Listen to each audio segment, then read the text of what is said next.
Geico presents Our Town, Season 2, a 30-minute podcast produced by Best Bart Communications, a small but fierce client-centered marketing company powered by decades of experience and well-established business networks.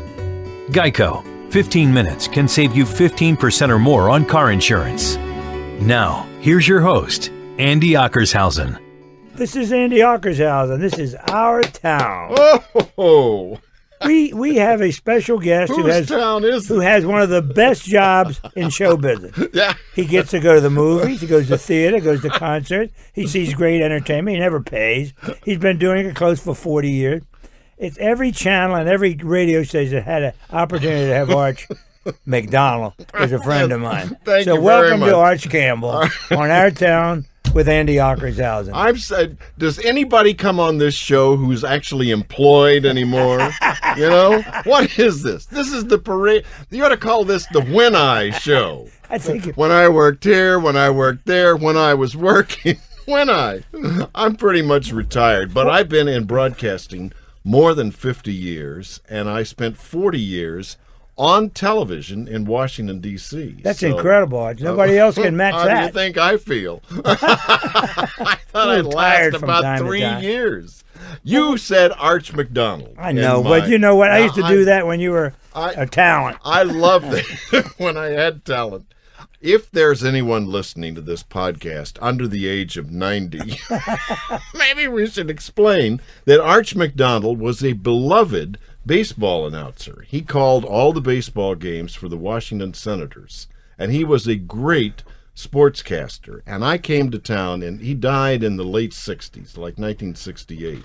You know, later I made friends with a lot of people, and one of my friends is Jim Silman. Oh, my, Jimmy. Arch McDonald died on the train coming back from a baseball game in Philadelphia, and my friend Jim was with him. They were playing bridge on the club car of the Metro. Oh, my God, I didn't know that story. And so when I got to town in 74, Arch McDonald had died, but he was still well remembered. And the guy who hired me, who was the boss at Channel 4, was named Bruce McDonald, and my name is Arch Campbell. And of course, the Campbells and the McDonalds had this great feud right? in Scotland way back when. It all came into play. And Arch McDonald had a son, Arch McDonald Jr. Archie, the salesman. He ran a station up in Frederick or someplace. Hagerstown. So I would get mail for Arch McDonald.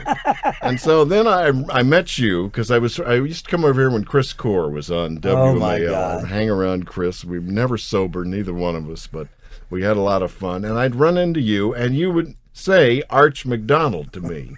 And at first I thought, oh, he's having a memory skip. He's dumb. He doesn't really. And it took me about 15 years to figure out, oh, no. He's screwing with me. He's screwing with me. He thinks nobody knows who I am. He wants me to think that. Arch.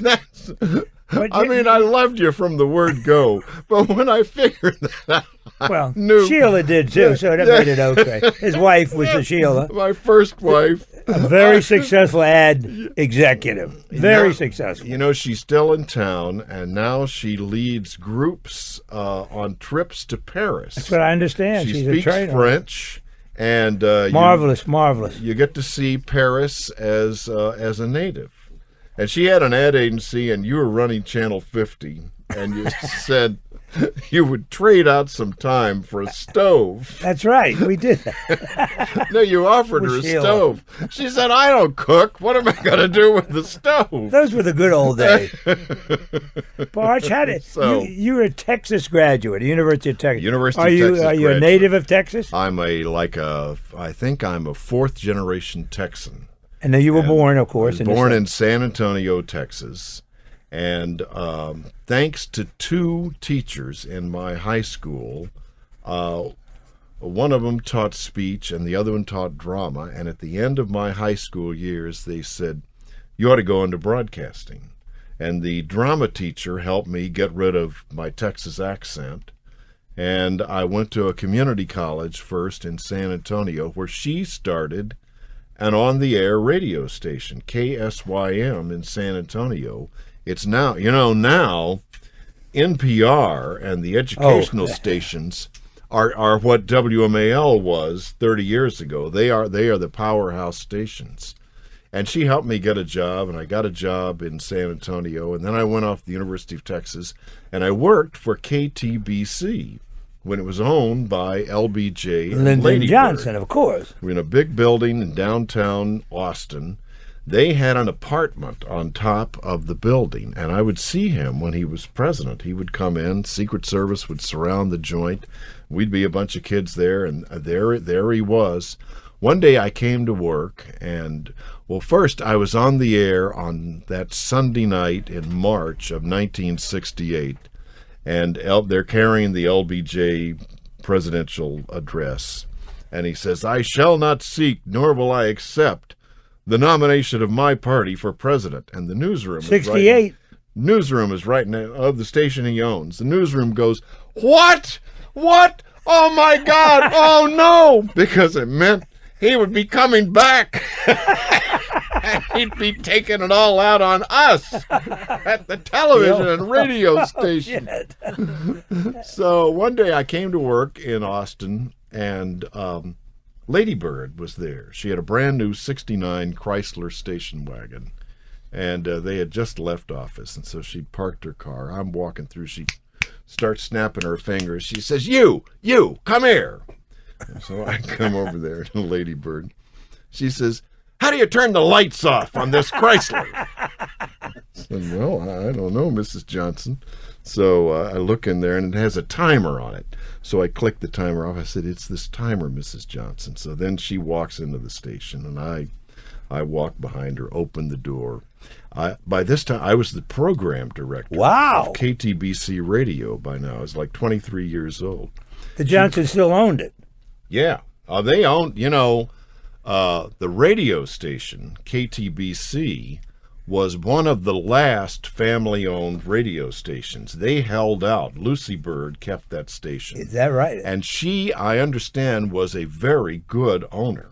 So anyway, Mrs. Johnson gets in the elevator, goes upstairs, and I'm going back to the radio station. She turns to the receptionist and mouths, "Who's that?" So that was my impact on the Johnsons. But I worked with a woman called me up. She had left and went to work for WFAA in Dallas. Powerhouse station. And they a hired great TV me station, too. WFAA radio first. Right. 50,000, clear channel, 50,000 watts. And at the time, and this was like 1971, television was expanding. Every year they would double the size of the newsroom. So in 71, I got into the WFAA TV newsroom, and 3 years later I came here.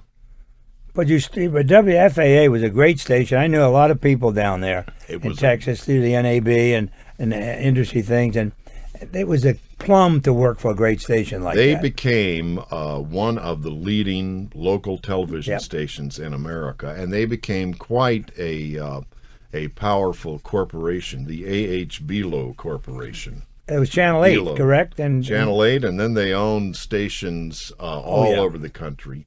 We used to say A.H. Belo, they pay below everyone else. That was Texas, Art. If you hired somebody from Texas, you could lowball them. I hired people from like Dan Lovett. Mm-hmm, we got him up here from Texas, and he told me how Houston, much big guy. He made $11,000. We offered him $12,000. He got on the next plane. But he didn't realize how expensive it was to live here. He's living down in Houston, where it was cheap. Oh my God! Dan Arch, Lovett. when you first came up, you started at Channel 4. Came to Channel 4. In the news department? I worked for Channel 4 News for 32 years. And as I say, my first boss was Bruce McDonald. You remember Bruce McDonald? I know the name. Bruce McDonald. He was one of these iconoclast guys. He really wanted to push the envelope. And at the time, we couldn't get arrested at Channel 4. Channel 9 dominated this city. They had everybody. They had Davy Marlon Jones. They had Gordon Peterson. Oh, we're going to get into those names, Dave. Oh, my God. So we couldn't get arrested. And, in fact, we used to see, Patty Hearst. was kidnapped Right. and started robbing banks back then, we used to say that when Patty Hearst was on the lam from the FBI, she anchored the 5 o'clock news on Channel 4 because that way she knew that nobody would see her. That was Later a great on, story. yeah, that joke has been updated now. Now it's when Osama bin Laden was in hiding, he anchored the 4 o'clock news on Channel 7 because he knew nobody would find him. Well, what used to be about ABC, they used to say the Vietnam War, put it on ABC, it'll be over in 13 They'll weeks. cancel it in 13 weeks. Everything in the broadcast business and television was cycles of 13 weeks.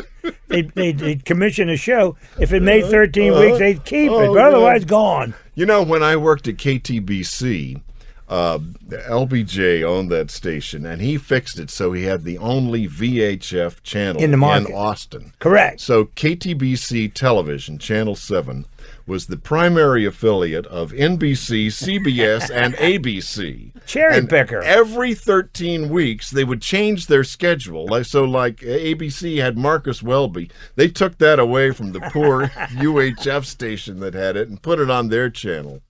And nobody Just could do amazing. anything because of Yeah, LBJ. That was the deal. He They would also they owned the cable company. They had cable too.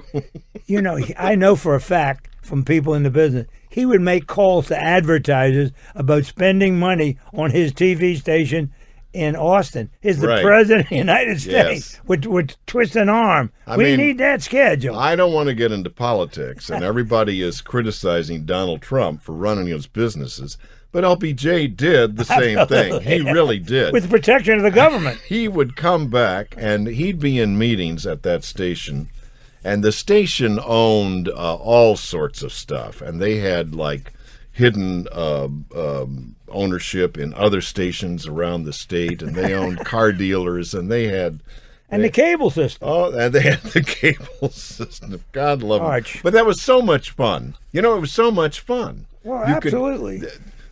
Stations were hiring. I mean, I just walked in there. I started school in Austin, and the weekend I got there, a guy said, "You know, they want a weekend person at KTBC. Why don't you go over there?" I went over there, and the guy hired me. I am still going to the movies. I am no longer employed. I go to screenings still. As a guest? You know, I've got a website, archcampbell.org. I'm an org. archcampbell.net. I'm a net, and I'm on DC Outlook. I'm not making a dime from that, but Yeah, but your people haven't forgotten you, Arch. We remember you. what's the name of this show? Whatever happened to Dead Arch Campbell? Dead or alive? We had Maurice Cullinane, remember the chief of police? Oh, love him. We dug him up and brought him Love in him. there. Cully. There's- People thought he was dead. He's not dead. A guy made a documentary this year called Tower, and it's about the tower sniper in 1966 at the University of Texas. Yeah, in Austin. And it features a lot of those people I worked with in the late 60s at Wow. KTBC. And you can get Tower, you can download it. pretty Powerful easily. story of that shooter. So it says break. You have commercials on this thing, or what? Are you tired? I've been doing all the talking. No, you've heard of PSA? PSA. This is a PSA. And this is Arch Campbell, and this is our town, Andy Ockershausen. We do it for love, not money. Arch. Okay, keep your eyes closed. Okay. I want to show you my first ever painting. All right. Okay. Open your eyes. Oh, that's a lot of colors and shapes. So be honest. What do you think? Well, I like how if you switch to Geico, you could save hundreds of dollars on car insurance. Oh, yeah, that's true. Yeah. Here, why don't I hold your paintbrush while you call them? Geico, because saving 15% or more on car insurance is always a great answer. You're listening to Our Town. This is Andy Ockershausen. This is our town. We're talking to the critic, Arch McDonald. It's been one of the wonderful times of my Arch life McDonald. to have Arch Campbell. When you are young, you don't realize when people are kidding you, like when you called me Arch McDonald, that's a form of love. It is. I You love know, it. one time Mo Siegel wrote a column about me, basically saying, "Who the hell is Arch Campbell?" And I was offended. And now, once you grow up and start to get it, then you get it. Then you realize, of course, and I call myself Arch McDonald around you now, Andy. But there's only one Siegel. Incidentally, we could do a whole show on some of his things. Mo Siegel. But you end up at Channel 7, my old hometown, my own station. Well, let's talk about Channel 4 first. Four first, right. In the days when I came to, and I've got some Channel 7 stories. How long are we going to be cut off after an hour? No. Do I need We're to open end. edit This is David this? Susskind. There's Open end. There's a When-I name. I thought you'd remember. Channel 4 had all of these great old-timers when I came there. I always loved the first generation of people who worked in TV. Willard Scott. Willard lived out in Paris, Virginia, and he'd work in that newsroom, and he did radio, and he did the weather. And then they started having him do the 11 o'clock weather. So every night he would look for somebody to go to dinner with him, because he couldn't drive to Virginia and get back by in 11 time. o'clock. One night we went to the Old Europe. On Wisconsin Avenue. It was the Asparagus Festival at the Old Europe. He had 3 rounds of asparagus and about 2 pitchers of beer, and he gets up on the table and starts dancing. I thought the table was going to... 250 pounds. He racked the place, just ruined it, just tore it apart. But he was a one of a... Every year during the ratings, Willard would take his toupee off and throw it over the... And it was always great. People just loved that. Willard, Mac McGarry, Inga, you remember Inga Hook? Inga Rungvold. Inga was there. She had this woman's show. Yeah. Inga told me when you leave Channel 4, you must always sign your name to the back of a flat. And when I left in 2006, I signed my name on a fake palm tree. And I went back to Channel 4 for the first time in 10 years, and they've thrown all that stuff out. And I'm You just never wondering, worked with them in the old building, did you? When they were in the hotel? No. Used to be in the Sheraton, downstairs in the Sheraton. I worked with the cameraman, and we were at the Sheraton, and he says, "Oh, let me show you where the studios were." And we went down to the basement. It was a mess. It was something. Channel 4, though, we struggled. Channel 9 was dominating everything. Channel 7 was kind of the young person station. Correct. 7 was kind of the hip Well, it was because the ABC network was young people. They did some hip stuff on Channel 7. They were in that skating rink over on Connecticut Avenue.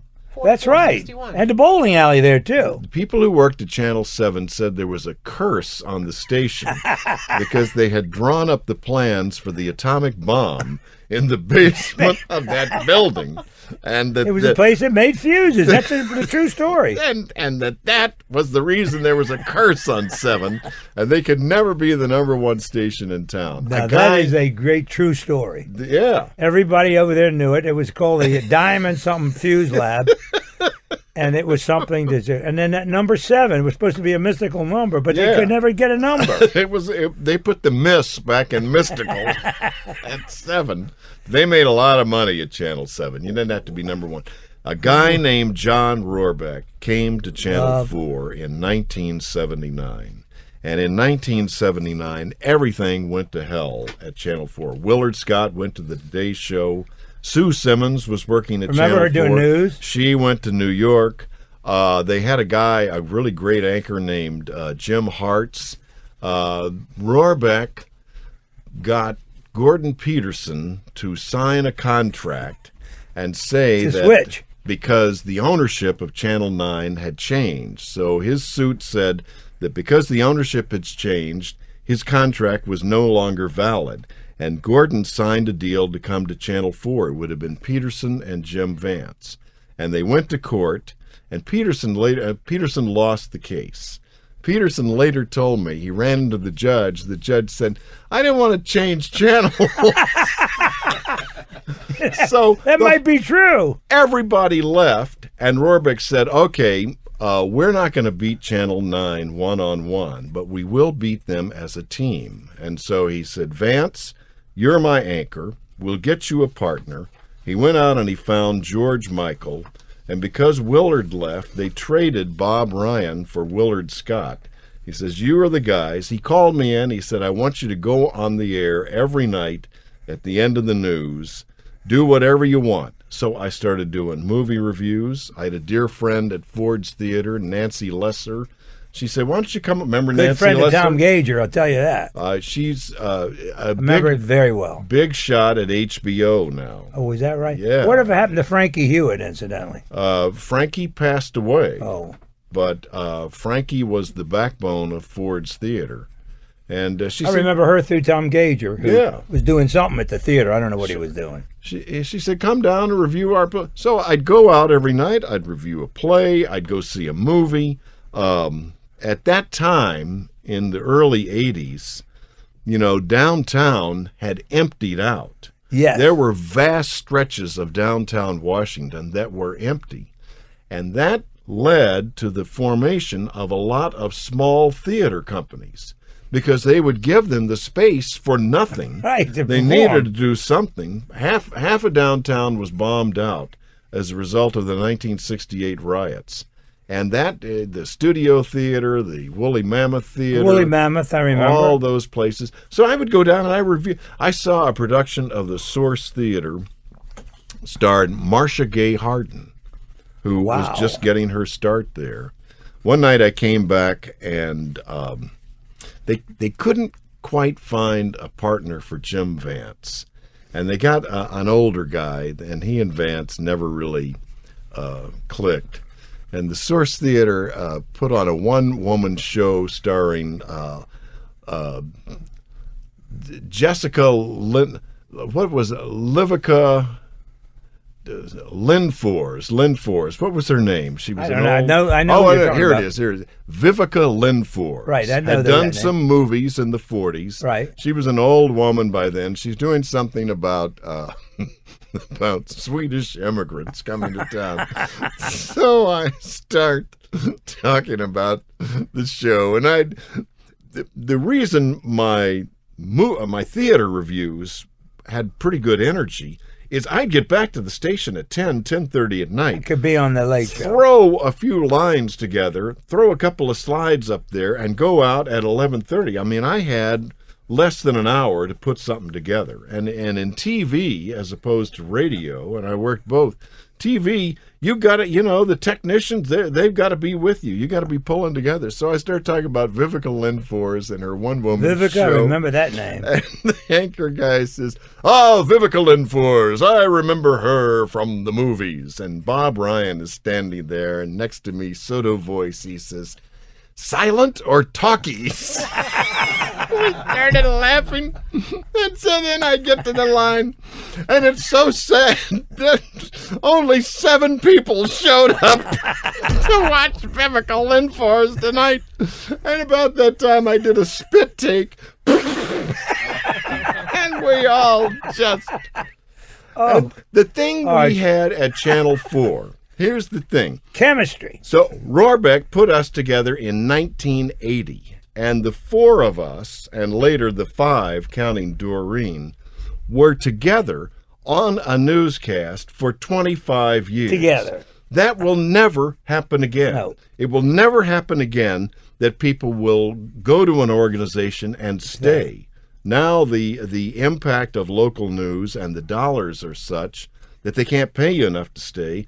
They don't want you to stay. If you can, you'll go to a network or somewhere, where Cable they're- now. They're all getting Cable into the everywhere. streaming, everything. But you're, one of the secrets of any success we had, Hardin and Weaver were together for 35 years. Coleman and Core were together for 25 years. Gager was by himself for 50 years. Everybody came to town. They said, "How is it that WMAL is number one? It's such Hodgepodge. a different. It's a hodgepodge. It's not a rock and roll station. It's how did they do it? And it's because you had those personalities. And they stayed. Yeah, and Felix Grant. Oh, my God. I remember the story. ABC Radio bought WMAL, and who was it? Rick Sklar was the big Program director in rock and roll WABC. guy. Programmed all the ABC stations, and he had something where he could listen to all the ABC stations, and at night he would dial up Felix Grant because it was so unusual, and it was jazz and album jazz, and it was you were AM and FM, you were everything before the station was everything to the market. I miss those days. Well, you were at the tail end of it, of course, but Arch, it was not calculated. It happened because the people were talented, and like Gager. I would tell people Gager would sell some key lime pie from a bakery in Vienna, Virginia, and he did a hell of a job with it. Who would ever thought of the key lime pie? Well, Gager was a good salesman. WMAL had deep roots in the community. Absolutely. You did all that community stuff.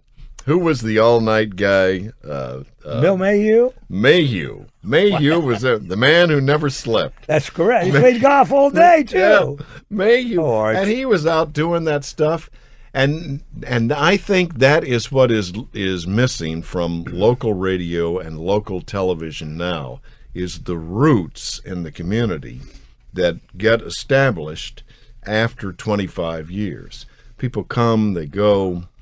Well, it's not Four the same. has done a great job of holding on. It was the love affair of the audience with the talent. Yes. And the community give back. You connect with the talent and you connect with the audience. And well, you did that at Channel 4 when you put that team together, and George was a big part of it. And, of course, how could you ever replace Willard? They didn't try to, which was smart. Ryan was completely different. And Ryan, he had his own hair. One of my closest friends is Bob Ryan. What a great guy. Just a great guy. And he did our news on WMAL. Oh, I know. And you paid him, too. Absolutely. Now they do it for free. I know that. But Bob was a very dear friend. It's a different 80s. But I think that's what, if no one asked me, but if you wonder what is missing, it is the ties to the community. And that's what TV stations had back then, and longevity. Well, that's Vance. There'll never be another Vance because nobody will have that much patience. But I want to say that the success of Channel 4 right now still goes back to John Rohrbeck and what he did, because he created something unique. And now the unique is not valued as much as how can we get something that looks okay and not pay a lot of money for it. How much am I getting paid for this?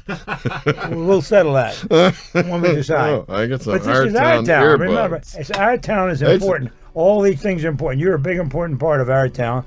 And this is Andy Ockershouse, and we'll be right back with Arch Campbell.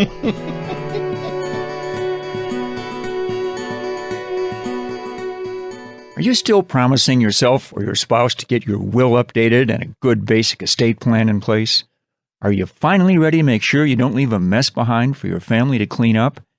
Give me just 2 hours and I'll show you how. I'm attorney Mike Collins, host of radio's Legally Speaking show. Come to my seminar and I'll teach you what you need to know about wills, trusts, taxes, probate, how to keep your money in your family. Register now at MikeCollins.com and I'll even waive the tuition. That's MikeCollins.com. Hi, Tony Sybil here to tell everybody about our newest restaurant over off New York Avenue. It's called Ivy City Smokehouse, 1356 Oakey Street Northeast, right next to the Heck Company warehouse. It is terrific, and we have the only seafood smoker in the District of Columbia. So when you go to your grocery stores or your delis, ask for Ivy City products. 202-529-3300 or ivycitysmokehouse.com. You're listening to Our Town with Andy Ockershausen. Brought to you by Best Bark Communications. This is Andy Ockershausen. This is Our Town. We're talking the eminent, I don't know whether they call him a critic. Eminent. Well, he's critical. Well, he's eminent because I read that somewhere. Eminently speaking. But you were Washingtonian Magazine's Washingtonian of the Year. I happen to have had that honor too, Arch, and it was well deserved. They give that honor to people who leave television. Do you know? Washingtonian of the Year is thanks for leaving. I got carried in there because WML had 6 people in there. You believe that? Washingtonians, Hardin Weaver, Cumberland Court, Felix, Mayhew, and they finally dragged me in. I didn't do it. They pulled me in. I admit that. I found out the secret of success. hitch your wagon to somebody that's going to be successful. Bob I hitched Ryan it to Jim did that. Gibbons first, and then Hardin Weaver. Bob Ryan did that for me. When the year I left Channel 7, he started a letter writing campaign. Yeah, that's what it takes. It was I had no idea of it. But you certainly deserve it. You did so much for the community. It's all about that. I was very lucky to work in the years when I worked and to be able to do the things I did. And after the 32 years at Channel 4, I was very grateful and lucky to work another 8 at Channel 7. And they kept the crew pretty good. Tim Brandt was with you the whole time, wasn't he? Tim was there. Peterson was there. Yeah. You know, it was She all just your retired. What's her name? Maureen Bunyan. Maureen just retired. She would be a great person for your show. I think you're absolutely right. I love Maureen. If you can get her. That's another money deal. Yeah. That's happening in our business. Oh, yeah, that's it. Why would you let Maureen go if it wasn't money? But we're not renewing your contract. That means we ain't going to pay you. But that's what I heard. Well, that's... but she was such a great talent. And you know, the other thing that happened is stations consolidated. So instead of a family or the Washington Star, for instance, owning this radio station, WMAL, and a few others, now it's corporations that own 300 or 400 stations. Oh, I know. And they don't have to be number one. They don't have to be number one. Just you were a number, Arch. I want to tell you a story. One of the things that happened to me is my father-in-law got Sirius radio in his car, and he loved to listen to the Comedy Channel. And a guy came in to me one day. He said, "This guy, Patton Oswalt." You ever heard of Patton Oswalt? He's a stand-up comic and a character actor. He says he's ripping you in his act. And I heard the ripping thing. Arch Campbell? Yeah, he talks about growing up in Sterling, Virginia, and wanting to go to all the cool movies. And he says, but the guy who is the gatekeeper, who won't let you do anything cool and break out, the guy we had, this guy, Arch Campbell on the local news, he would say, "Mad Max, I went to see that.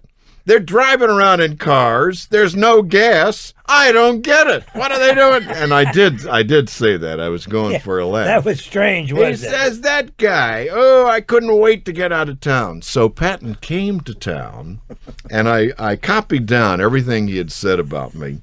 And I sent him down, and I read it to him. And he says, "Well, you know, I was trying to grow up. I was trying to do the cool things." And so we kind of made up. And it's posted on YouTube. You can look at it. Arch Campbell meets Patton Oswalt. So he goes to do something else. And he's coming back, and he goes by my office. This is Channel 7. And I stick my head out again and says, "Patton, it's really great to meet you. Thanks so much." He says, "You bet." And he smiles. And as he walked away, I said, "And by the way, Patton, you." That's all American, baby. He turned around and roared. And he's been a friend ever since. So, you know, people tell me they grew up watching me. It's true, I Art. loved the movies back then. I loved the competition with Davy Marlin Jones. Oh, my God. Did Seven ever have a critic beside you? They had John Corcoran. And I remember Corcoran, right? You know, every station at 5 had Roy Meacham and a few other guys. There was a movie critic. Meacham was a radio guy on GMS FM. Remember that? Right. There. Every TV station had a movie critic. Every TV station went out and did theater reviews. Davey. I would like to see them do that again. Why don't they do that? They don't want to plug the movie? They want to. The whole form now is breaking news. Okay. Breaking news. And in fact, years ago, someone said to me, news very soon will no longer be segment-oriented, where you tune in for the segment. It's going to be story-oriented. For the whole half hour, whatever. I think the thing that changed everything was when O.J. was driving down the freeway and the helicopters took a picture of a car on a freeway being chased by, and it lasted 2.5 hours. It was content, and it was mystery. Interesting. It was mystery. And 2 things happened to me this week. I ran into a guy. He says, "You interviewed me in 1975. I said, "Really?" "Yeah." He says, "I started a company called Reruns.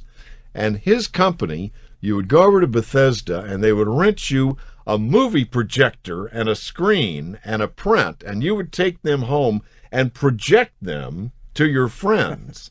And 2 years later, they invented the VCR, and by then he was out of business. So he says, it really pissed me off. Too soon for that.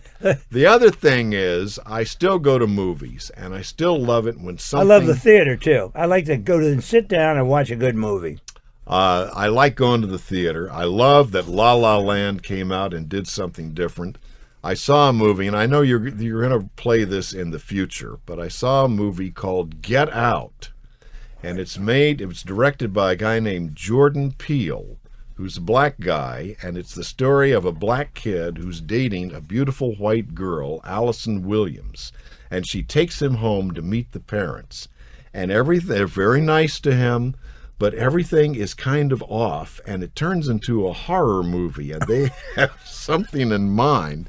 And this is one of the greatest breakthrough movies. It's horror, satire, comedy since The Stepford Wives or Fatal Attraction or Rosemary's Baby. And I still love walking in and seeing something that's totally new. And totally different. And if is it still in the theaters live now? It depends on when you run this thing. But depending on when you run it, you might be able to download it. Yeah. Now look at the thing. I can go to my TV set. I can hit on demand. I can hit Turner Classics. I can hit streaming. I got this Amazon Fire thing. Yeah. I thought it was a fire alarm. It's a video system. Look at the 600 channels. Technology. It's just incredible. It's amazing. But if I want to say anything today, it is the power of the unique. And I think at some point in broadcasting, if that's what we're going to call it anymore, or media, the unique will always win.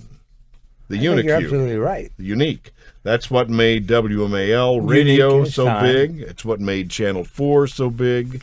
Still is. 4 has now become very powerful, very powerful. I'm sure they're the big money maker because CBS doesn't deliver the audience into 9. No. Of course, 9 lost the people. No. You lose a Gordon Peterson. I mean, that's incredible. 9 lost everybody. They lost. It started with the death of Glenn Brenner.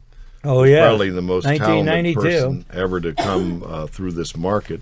And then they lost Peterson and Maureen Bunyan, and they lost everybody JC else. Went daytime.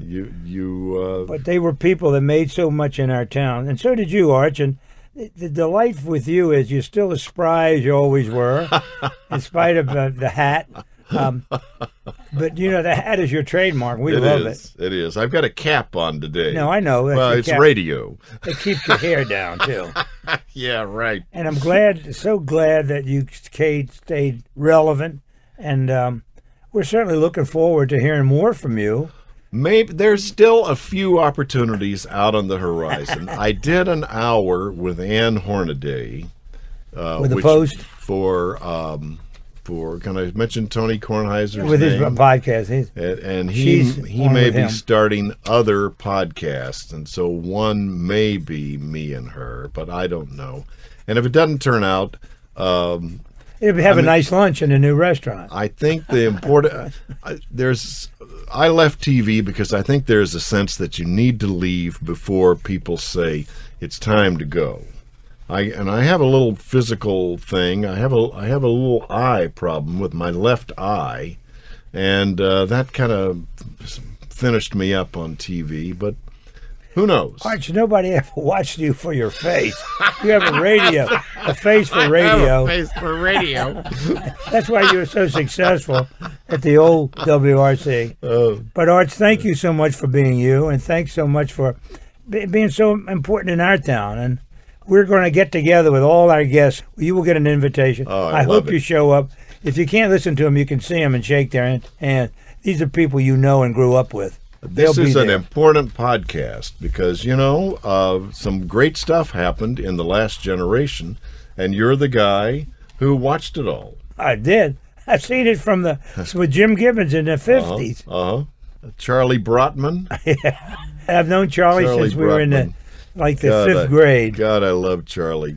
He got an award one night. I said, Charlie's so excited tonight. He dressed in black toupee. There's no other one you. We're going to tell Willard the story and get him up here. But thank you so much, Arch. I love Arch McDonald, but I love Arch Campbell more. This has been Our Town. This is Andy Ockershausen. You've been listening to Our Town, Season 2, presented by Geico, our hometown favorite, with your host, Andy Ockershausen. New Our Town episodes are released each Tuesday and Thursday. Drop us a line with your comments or suggestions. See us on Facebook or visit our website at OurTownDC.com. Our special thanks to Ken Hunter, our technical director, and WMAL Radio in Washington, D.C. for hosting our podcast. And thanks to Geico. 15 minutes can save you 15% or more on car insurance.